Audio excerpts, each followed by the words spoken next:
All right, we're going to wrap up our review of the classification of fungi with the phylum Basidiomycota. And Basidiomycota is very similar to Ascomycota. If you'll recall, together they are both referred to as the higher fungi.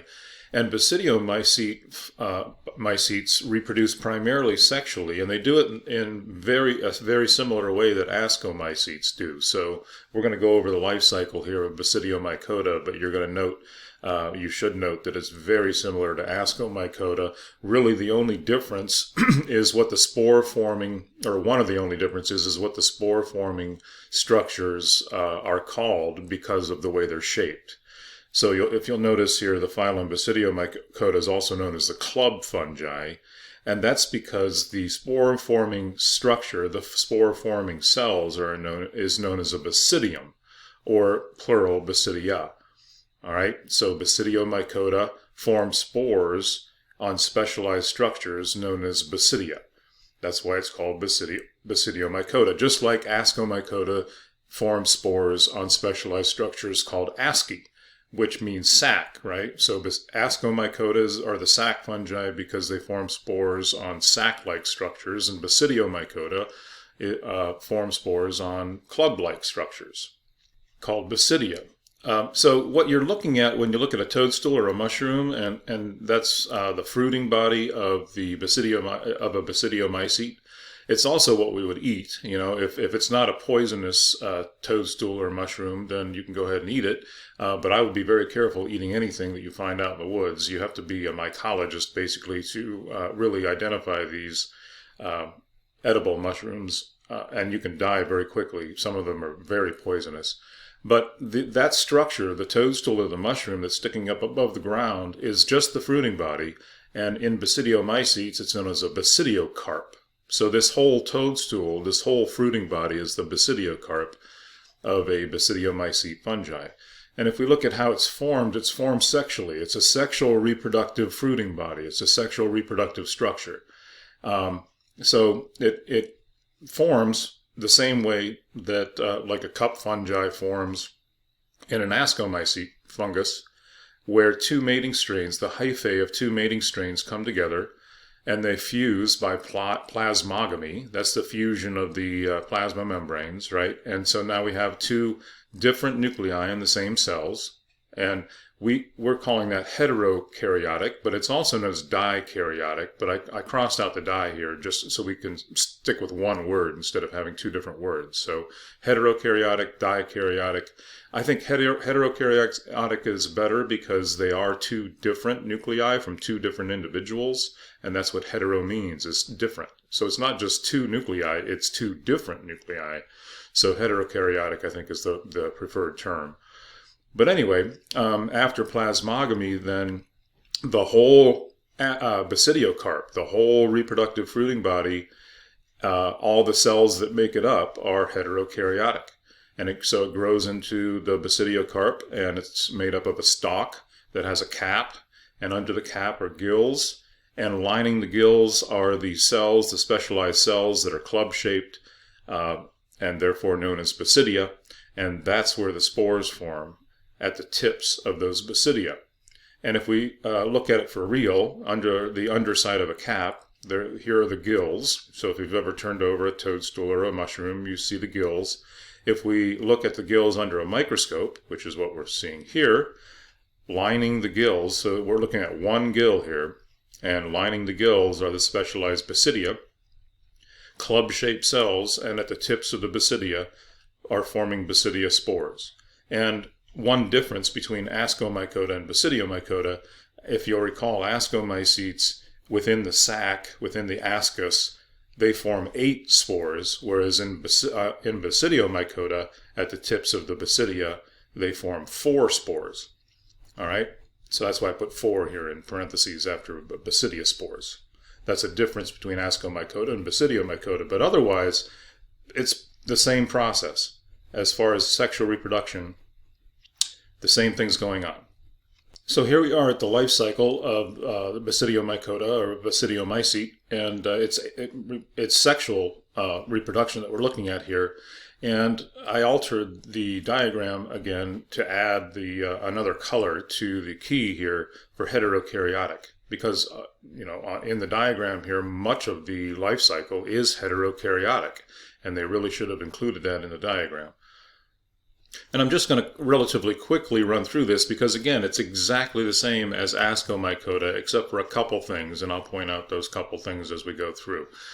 So we start here with two opposite mating types, that two opposite hyphae from two opposite mating types come together, and plasmogamy takes place, where they fuse their cytoplasms together. They fuse their plasma membranes and cytoplasm, so now we have two different nuclei in each cell, and that's what grows into a basidiocarp. In other words, the fruiting body that we know as a toadstool or a mushroom. And then what we're zooming in now on is are the gills under the cap. And so here are the gills, and if we zoom in even further to the cells that are lining the gills, we find the basidia. So these are the club-shaped cells where the spores are forming, but at this point they're still simply heterokaryotic. So we see the two different nuclei at the tips of the basidia here. And karyogamy will then take place, and if you'll recall, that's the fusion of the nuclei. That's basically fertilization. Just like the sperm's nucleus and the egg's nucleus fuse. But we don't have sperm and egg here. We just have two opposite nuclei within the basidia. But those nuclei will fuse and form the zygotes. So these are the zygote nuclei within the basidia. And that's the only diploid part of the whole life cycle, if you'll note, just like it is in Ascomycota. And then those zygotes immediately undergo meiosis to produce 4 haploid spores that will then migrate to the tip of the basidium and be shed eventually and blow away in the wind, be dropped from the gills of the basidiocarp and dispersed, blow away in the wind. So really the only difference here is that the structures that form the spores look like clubs instead of sacs, and only 4 basidia spores form from each basidium, whereas in Ascomycota, 8 ascospores form from each asci, or ascus. So here we're just looking at some examples of Basidiomycota, or basidiomycete fungi. So we've got a shelf fungus here, and I'm sure you've seen these if you've gone walking in the woods, and logs that are on the ground, that's what we're looking at here, but even trees will have these growing off of them. And when they're growing on trees horizontally, they look like shelves, and that's why they're referred to as shelf fungus. They're also known as bracket fungi, though, because you'll notice that this kind of looks like a parentheses, right? A bracket. And here we have a puffball, and again, if you poke it or kick it, it's going to give off what looks like smoke. Those are the spores coming out of it. Millions, billions, trillions of spores. Then 3, we've got the earth star, and then we've got the jelly fungi, not to be confused with slime molds. If you see something like this, though, you might think it might be a slime mold, but it's a jelly fungi, which is a basidiomycete. And then we've got here rust. So rusts and smuts are 2 pathogens of plants. You can see this poor plant is completely covered with this rust, and you can kind of see why they call it rust too, because it's kind of a rusty color. But basidiomycetes can be pathogens of plants. So it's a major, very diverse group. That's the point. Now let's take a look at the all-important ecology of fungi, and some of the most important relationships that fungi have with other organisms are these mutualistic symbiotic relationships that they form. And remember, the way we symbolize these symbiotic relationships, when it comes to mutualistic, it's plus, right? Meaning that both the organisms that are involved in the symbiosis win. It helps both of them, as opposed to a parasite where the parasite wins and the host loses, right? That would be plus minus. So when it comes to fungi, there are 2 really important symbiotic relationships going on, and one of them being lichens. If you'll recall, because we talked about lichens before, because they're a pioneer species. They're the first ones to move in. They can live on anything, and they're the first ones to move in and colonize bare rock. So that's why we call them pioneer species. And the reason that they're able to do that is because they're a fungus with an algae living inside them. And we're going to take a closer look at them on another slide, so I'll give you more details then. But they're a combination organism. They're not just a fungus, and they're not just an algae. They're a fungus with an algae living inside. And therefore they can live anywhere because the algae is photosynthetic and can make food, and it will give some of that food to the fungus, and the fungus gives the algae a place to live. So everything you see in this image is lichen, and I really like this one because it shows a lot of different species in one shot. So they're a very diverse group, a very successful group. And you can find them pretty much everywhere. Likewise, mycorrhiza are very successful also, and it's been speculated, because we don't know for sure, but it's been speculated or hypothesized that every single plant species on the planet has a relationship with a mycorrhizal fungi. And if you take that word apart, myco refers to fungus. So any word, any biological term that has myco in it is going to be referring to fungus. And rhiza refers to root. So this is a relationship that fungi have with the roots of plants. And this relationship is thought to have started all the way back when plants first evolved to live on land, because that's what plants are. Plants are terrestrial organisms, terrestrial species, and they evolved on land, and the characteristics that they have that make them a plant are characteristics that they had to evolve in order to live on land in the air instead of in the water. And it's thought that fungi helped them make that move and helped them get the nutrients they needed from the nutrient-poor soil at the time that they were making that evolutionary step. So here we're looking at a very, relatively small plant that's growing here, and the roots of that plant, what I'm trying to delineate here is where the roots stop and where the mycorrhiza begins.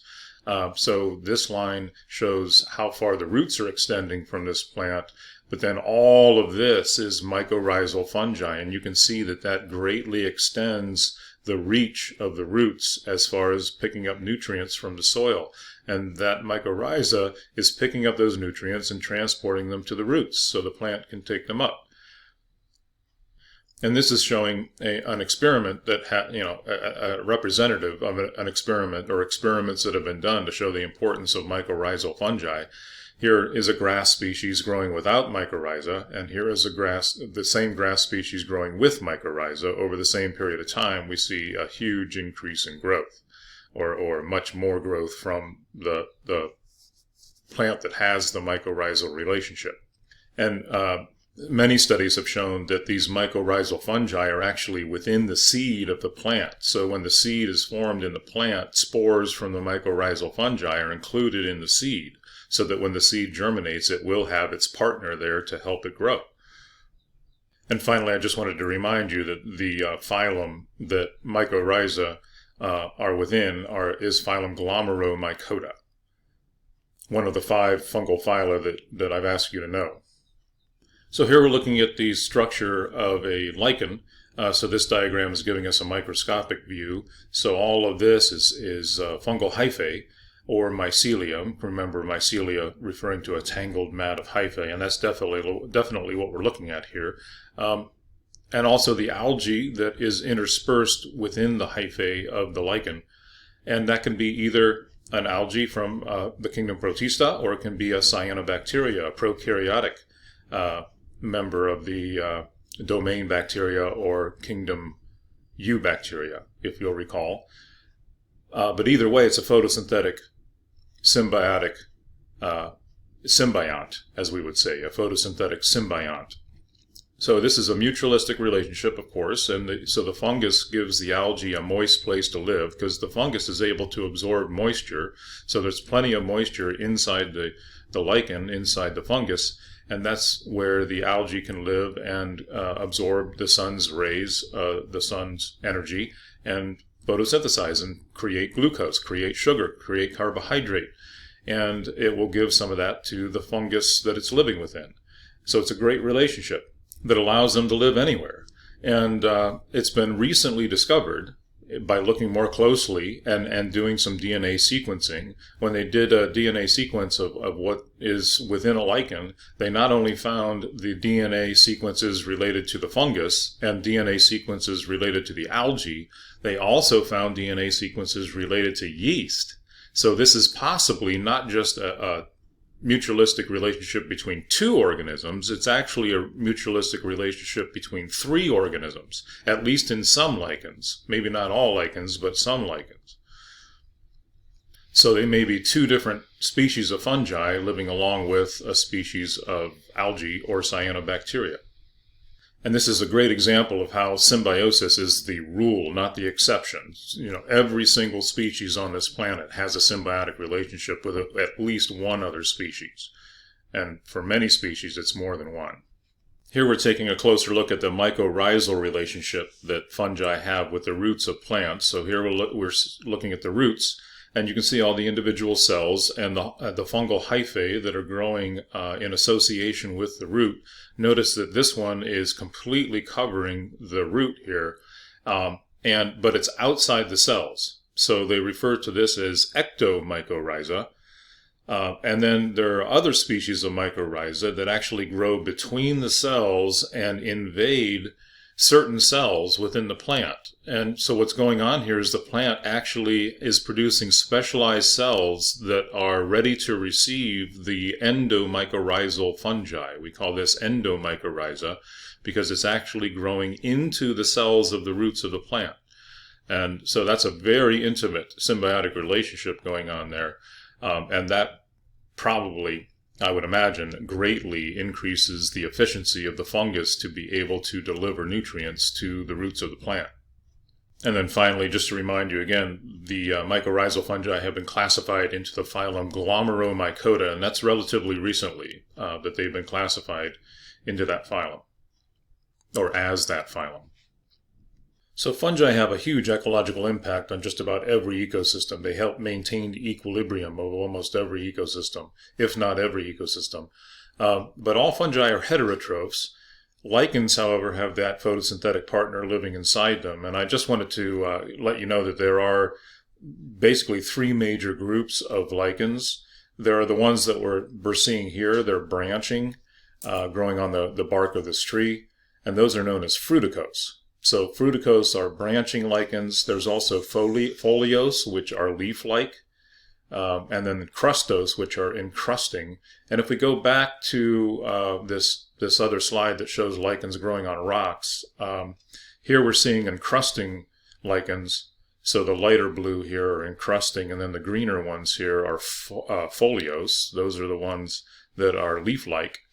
And then again, and these are probably foliose and encrusting also. But then when we come back to this is the fruticose, the branching. So that's all mutualistic relationship going on, but there are also all kinds of fungal parasites and pathogens that are causing problems for a lot of species. And one of the most notable is Basidiomycota. And so there's that other phylum, that fifth phylum, or one of the five phylums that we are looking at here in our unit. And these Basidiomycetes are the ones that infect the skin of amphibians. And so it's been found that greater than 500 different amphibian species are being decimated, if not driven to extinction, by this fungal infection of their skin. It's spreading all over the world. And infecting amphibians all over the world and bringing down their populations to the point of extinction. So it's a huge problem known as amphibian decline. And there are probably other factors involved too, but the Basidiomycete fungus that infects their skin is the biggest one. And the skin of amphibians is really important to them because that's how they get a lot of their oxygen. That's how they do a lot of their gas exchange. So they take in oxygen, they get rid of carbon dioxide through their skin. And if their skin is infected, they can't do that, and they end up suffocating and dying. Likewise, a negative symbiotic relationship here, parasitic symbiotic relationship, is the cordyceps fungi, cordyceps species, which are ascomycetes that will invade the animal body and primarily arthropods. And it's been speculated that every arthropod in the rainforest, there's a specific cordyceps species of fungus that infects them. So that would include like tarantulas, because tarantulas aren't insects, right? But here we're looking at an ant, and as as the story goes here, when the fungus infects the ant, it doesn't kill it right away. It actually invades the brain of the ant and somehow convinces the ant to climb up high onto a branch and then clamp on with its mandibles. So here the ant is biting the branch, and then the fungus kills the ant and sprouts its fruiting body out of the ant's head. And so the whole idea here is that the fungus is taking over the mind of the ant, causing it to climb as high as possible so that when the fruiting body releases its spores, the spores will be carried farther by the wind because it's higher up on a branch or higher up in a tree. Really nasty, but a fascinating trick. A fascinating piece of evolutionary adaptation by that fungus. And that brings us to the kind of parasitic and pathogenic fungi that affects us. And it affects us in two ways. It affects us by attacking our food supply, like smuts. This is an ear of corn, if you can believe it. And you can't even tell because it's completely taken over by this smut fungus. And then we have wheat rust here that destroys wheat crops.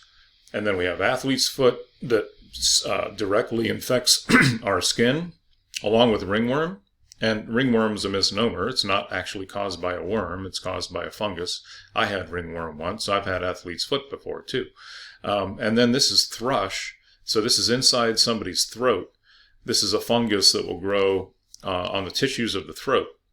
And a lot of times you get that, babies will get it, because their immune system isn't highly developed enough to fight off the fungus, the fungal infection. But also if you take antibiotics for a long time, there are bacteria in your mouth that help to fend off pathogenic organisms from taking hold and growing. And this is an example of that. So if you take an antibiotic for a long time, you might kill the good bacteria that lives in your mouth and protects you from thrush. And when that bacteria is removed by the antibiotic, then thrush can take over and start to grow. You may be familiar with yeast infections, which are a similar fungal infection caused by the same thing, really. And just to finish up here, I decided to add the phylum classifications of each of these things. So smuts and rusts are the Phylum Basidiomycota. And then these pathogens of humans, athlete's foot, ringworm, and thrush, and yeast infections are all caused by ascomycete fungi. And when it comes to athlete's foot and ringworm, it involves these fungi that have no known form of sexual reproduction. So they are members of the fungi imperfecti, the imperfect fungi, once classified into the phylum Deuteromycota, but now everything is in Ascomycota, I believe. And so in thrush, these are little single-celled fungi, single-celled organisms growing in this person's throat. And that's it for the kingdom fungi.